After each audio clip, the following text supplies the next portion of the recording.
tous, soyez les bienvenus pour ce nouvel épisode de Bricolomania. Alors cette fois-ci, je vous propose qu'on s'intéresse à la réparation d'un voltmètre Rohde & Schwarz. Alors ce voltmètre, il est juste ici. C'est un instrument relativement ancien, hein, comme dans la plupart des Bricolomania. Alors c'est un instrument qui date du début des années 90. C'est un instrument qui est assez versatile. Il est capable d'aller mesurer la tension efficace de signaux sur une plage de fréquence qui va de 10 Hz à 20 MHz. Et en termes d'amplitude, sur sa gamme AC, il peut aller chercher des signaux de la cinquantaine de microvolts jusqu'à 300 volts. Et sur sa gamme continue, c'est du microvolt jusqu'à ces mêmes 300 volts. Alors cet épisode de Bricolomania, il va être un petit peu particulier puisqu'il va être en fait découpé en 3 parties, avec une première partie plutôt sur des aspects théoriques et des notions de base, on va dire, sur les mesures de valeur efficace. Qu'est-ce qu'une valeur efficace? Comment elle est définie? Comment est-ce qu'on fait en pratique pour la mesurer, en électronique? Donc une première partie, un petit peu pour avoir les bases avant d'attaquer la réparation de cet instrument. Alors pour la deuxième partie, ce sera plus une partie pratique, puisqu'on va ouvrir le voltmètre, on va aller voir comment est-ce que c'est construit à l'intérieur, quels sont les différents étages, et puis surtout poser un premier diagnostic pour tenter de le réparer. C'est un épisode qui sera probablement assorti de notions d'électronique en fonction de ce qu'on va rencontrer dans l'instrument. Il faut savoir que c'est un instrument dont on peut disposer du manuel de service avec les schémas complets, ce qui est assez exceptionnel pour déjà réparer et puis surtout pour comprendre, voir quels sont les choix de conception, comment ça fonctionne au cœur de la machine. Donc ça c'est pour la deuxième partie, et puis il y aura probablement une troisième partie sur la réparation effective du voltmètre, avec, en ayant posé un premier diagnostic dans la deuxième partie, voir dans cette troisième partie si on peut réparer le voltmètre, si c'est possible. Voilà, je vous propose qu'on attaque sans plus tarder donc cette première partie autour des bases des mesures RMS. Alors une des premières choses à faire, ce serait de regarder quelle est la définition de la valeur efficace. Alors si on se fie à Wikipédia, la définition est donnée comme la valeur efficace d'une tension variable au cours du temps correspond à la valeur d'une tension continue qui produirait un échauffement identique dans une résistance. Alors qu'est-ce qu'elle veut dire concrètement, cette définition thermique de la valeur RMS? Eh bien, par exemple, si je prends une source de tension alternative de 230 volts RMS et que je la fais débiter sur une résistance R1, eh bien, la source de tension continue correspondante, eh bien, ce serait par exemple une batterie de 230 volts continue qui débiterait sur cette même résistance R1, et ces deux sources provoqueraient dans ces mêmes résistances une quantité de chaleur identique, une quantité de puissance dissipée, et donc potentiellement ça résultera en une température identique. Alors en termes mathématiques, si on regarde la formulation de la valeur efficace, finalement c'est mon signal que j'élève au carré, je prends la valeur moyenne de ce signal au carré, et je prends la racine carrée de cette valeur moyenne. Alors si j'ai des signaux qui sont échantillonnés, donc j'ai mes différents échantillons, mes points, et ça peut être défini de la façon suivante: chaque échantillon, je l'élève au carré, et puis j'en fais la moyenne, et je prends la racine carrée. Sur un signal classique défini de façon continue, ma valeur efficace, si je veux l'évaluer donc entre T1 et T2, ce sera toujours pareil, mon signal que j'élève au carré, et je définis la moyenne sur l'intervalle T1, T2, et je prends la racine carrée. Alors maintenant, en pratique, il existe deux types de voltmètres pour effectuer ce type de mesure. Alors il y a les Average Response Meter et les RMS Response Meter. Alors on va faire un premier exemple de calcul avec un voltmètre RMS. Alors si on fait un exemple de calcul avec une sinusoïde, tout ce qu'il y a de plus classique, je commence en l'élevant au carré, donc c'est le signal orange juste ici, et puis je prends la valeur moyenne de mon signal élevé au carré, et finalement je prends la racine carrée de cette valeur moyenne, ce qui fait que je me retrouve en termes de tension avec une valeur efficace ici de 0,705 volts pour une valeur moyenne de 0,5 volts. Alors on retrouve ici les résultats classiques bien connus pour déterminer la valeur efficace d'une onde sinusoïdale à partir de son amplitude max. Maintenant, si on regarde comment est-ce qu'un voltmètre average response fonctionne? Eh bien, j'ai à nouveau mon signal d'entrée, sauf que cette fois-ci, je me contente de faire la valeur absolue de ce signal, donc avec un redresseur, un pont complet, Full bridge rectifier. éventuellement un redresseur sans seuil pour pas avoir de soucis au niveau des passages par zéro. Donc je prends la valeur absolue de mon signal, je calcule la valeur moyenne, et puis si on regarde la valeur de cette valeur moyenne, c'est du 636,5 millivolts. Si on compare ça avec la valeur efficace qu'on aurait trouvée sur un voltmètre RMS, qui était de 0,707 volts, ben on peut définir un ratio. Ce ratio, il vaut 1,11. Donc ce que va faire un voltmètre average response va se contenter de multiplier les 636,5 millivolts par ce coefficient constant pour retomber sur la valeur RMS. Alors ok, ça marche pour ce signal sinusoïdal, mais maintenant on peut se poser la question sur qu'adviendrait-il si mon signal d'entrée ici en bleu n'est plus un sinus pur, mais une forme d'onde plus complexe, comme par exemple ici une forme d'onde qu'on pourrait imaginer trouver sur un variateur de lumière domestique, qu'on pourrait tous avoir chez nous. Et bien à ce moment-là, vous avez en orange la réponse d'un voltmètre average response, qui se contente de multiplier la valeur moyenne par 1,1, et en jaune la réponse d'un voltmètre RMS, et ben on voit que le voltmètre average va sous-estimer la valeur efficace. Eh mais dis-moi Jamy, c'est quoi un voltmètre trou RMS? Eh bien Fred, cela est très très simple. Un voltmètre trou RMS, c'est un voltmètre qui est capable de mesurer correctement la valeur efficace d'un signal, même lorsque ce dernier comporte des trous. C'est pas faux. Attends, mais du coup Jamy, c'est quoi un voltmètre false RMS? Eh bien Fred, je ne crois pas qu'il existe un tel type de multimètre. Tu veux sûrement parler des multimètres à réponse moyenne, qui se contentent de multiplier par un coefficient constant la valeur moyenne du signal redressé. Ah bah merci Jamy, c'est beaucoup plus clair maintenant. Bon, alors maintenant que tout est plus clair sur les notions de mesure RMS et trou RMS par rapport aux mesures moyennes, on va dire, on peut se poser la question de savoir comment est-ce qu'on fait pour mesurer en pratique cette valeur efficace. Bon, bah, une première famille de méthodes, ça consisterait à utiliser une méthode thermique, où on repartirait de la définition un petit peu physique de la valeur efficace, avec cette équivalence de puissance dissipée dans deux résistances, entre une source alternative et une source continue, qui devrait donc provoquer la même élévation de température. Et ben, c'est quelque chose qu'on peut tout à fait faire en électronique, avec ce schéma assez simplifié ici, où finalement on aurait ici en entrée notre signal dont on cherche à déterminer la valeur efficace. L'amplificateur A1, c'est juste un amplificateur tampon, un buffer qui va permettre d'attaquer tranquillement la résistance R1 sans venir charger notre source ici. Et puis de l'autre côté, on a un amplificateur A2 qui est un amplificateur opérationnel, et lui son job, son objectif, on va dire, c'est de tout faire pour conserver ces deux entrées au même potentiel. Donc pour comprendre finalement le fonctionnement de ce circuit, alors T1 et T2 ce sont deux thermocouples, ok, qui vont mesurer la température, l'échauffement, T1 va mesurer l'échauffement sur R1 et T2 va mesurer l'échauffement sur R2. Les résistances sont égales, les thermocouples sont supposés identiques.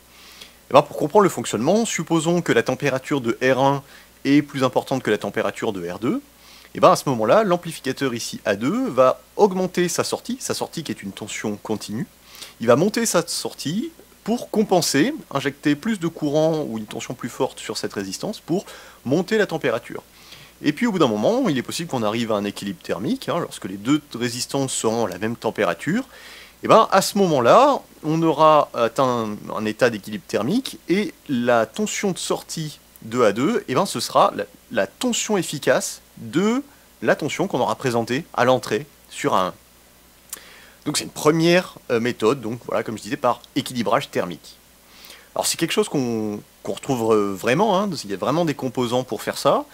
Donc par exemple, une ancienne datasheet de chez Linear Technology, le LT1088, qui dans un même composant, alors c'est un DIP14 il me semble, embarque donc deux résistances et puis des diodes. Mais en fait ces diodes, elles vont agir comme capteurs de température. Et puis en mettant derrière un petit peu de circuiterie externe, comme on en a un exemple ici, ou là, un exemple plus réaliste et plus complet, eh ben on est capable de faire cette mesure de valeur efficace. Et c'est donc un principe qui est à nouveau réellement implémenté dans des instruments de mesure. Alors on a un exemple ici, c'est le Fluke 8506A qui gentiment baptisé de Thermal RMS DMM, hein, Digital Multimeter, qui date de 1985, et puis on voit qu'à l'intérieur des racks, eh ben, il y a une petite carte, ici un petit module, où c'est marqué Thermal True RMS Converter, donc voilà à quoi ça ressemble.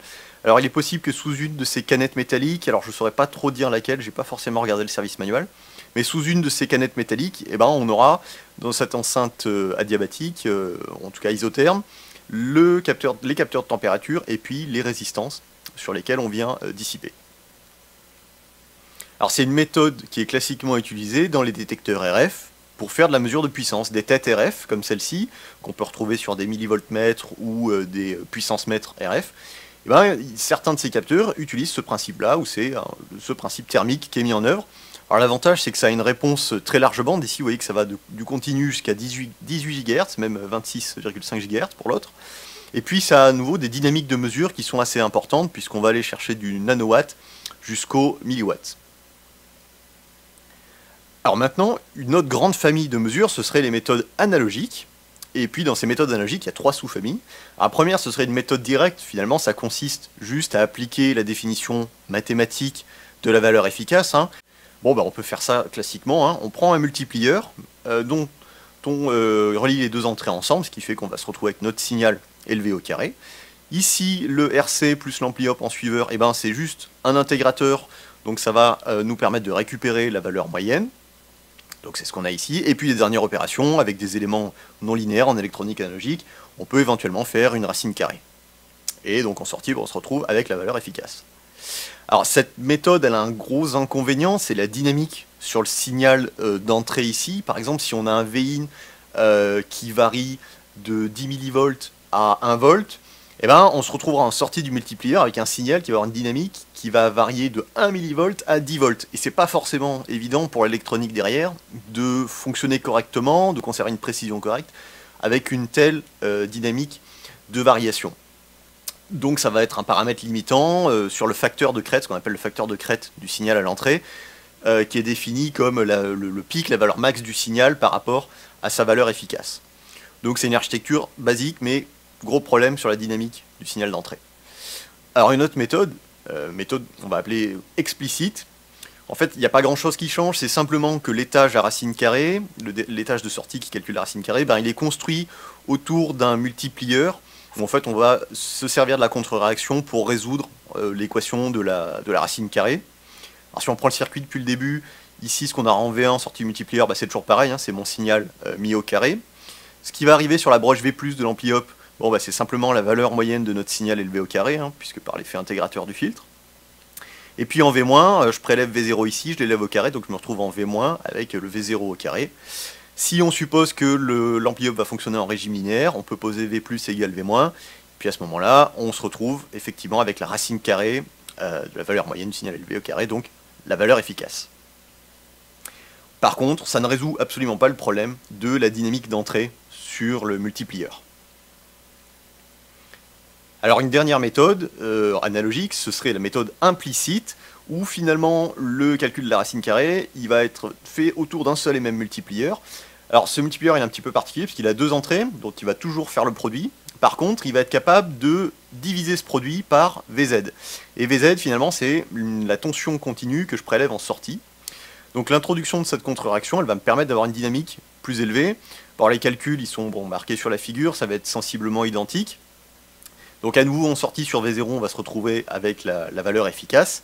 Et à ce moment-là, on rajoute, par l'ajout de cette contre-réaction, on est capable d'augmenter la dynamique acceptable en entrée du multiplier. Donc on a résolu une partie du problème. Par contre, typiquement, c'est des architectures qui peuvent avoir une bande passante de mesure moins importante. Alors, à nouveau, c'est des méthodes qu'on trouve classiquement dans des composants, les composants qui s'appellent des RMS to DC converteurs. On a un exemple ici, alors il y en a tout plein de chez Analog Device. C'est des composants qui, encore une fois, sont pratiquement utilisés dans des instruments de mesure. Alors ici, on a un DMM de chez Schlumberger, 7150, et ben son étage de calcul de la valeur efficace est construit autour, il me semble, d'un AD637.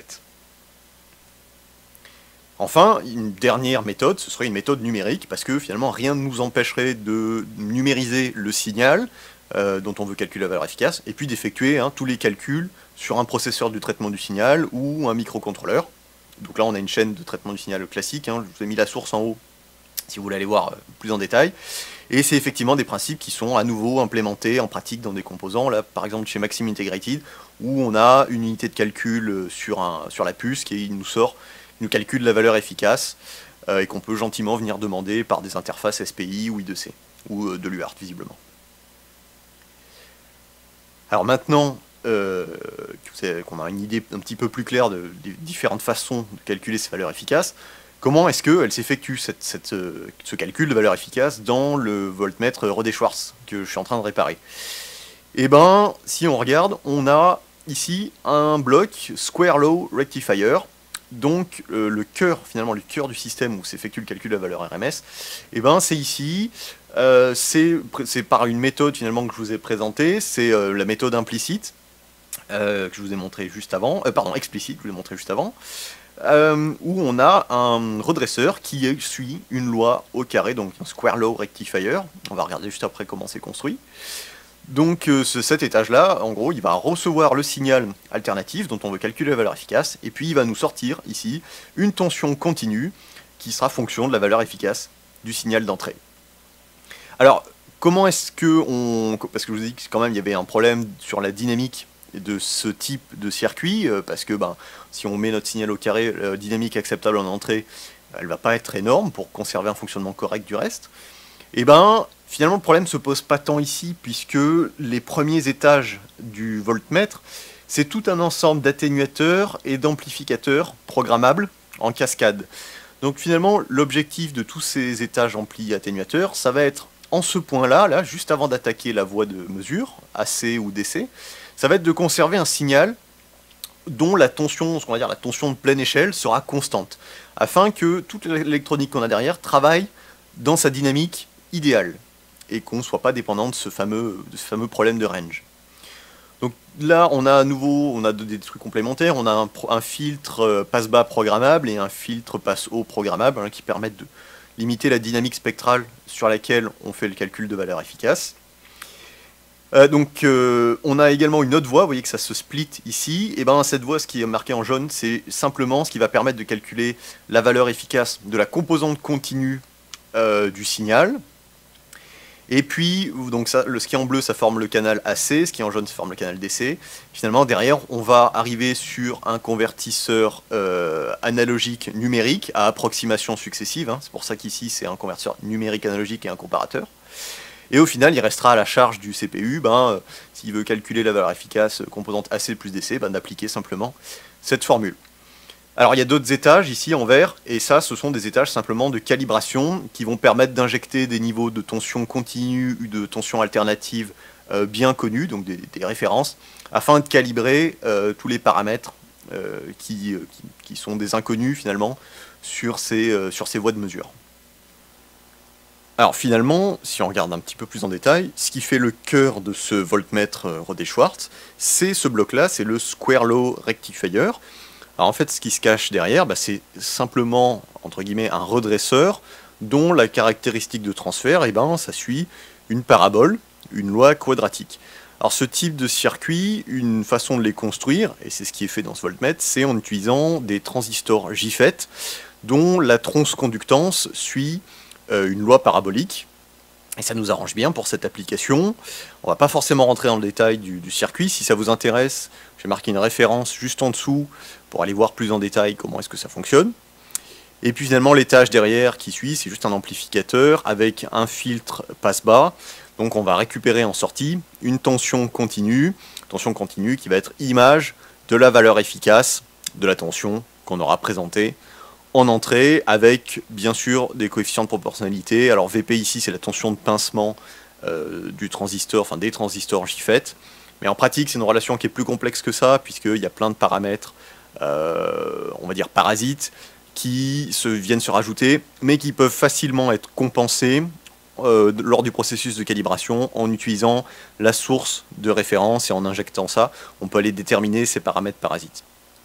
Donc au final, ne reste à la charge du microprocesseur du voltmètre, juste d'effectuer la racine carrée sur cette valeur moyenne. Et ça, Un 80-85, c'est tout à fait faire un calcul de racine carrée. Eh bien, c'est déjà la fin de cet épisode de Bricolomania. J'espère qu'il vous aura plu.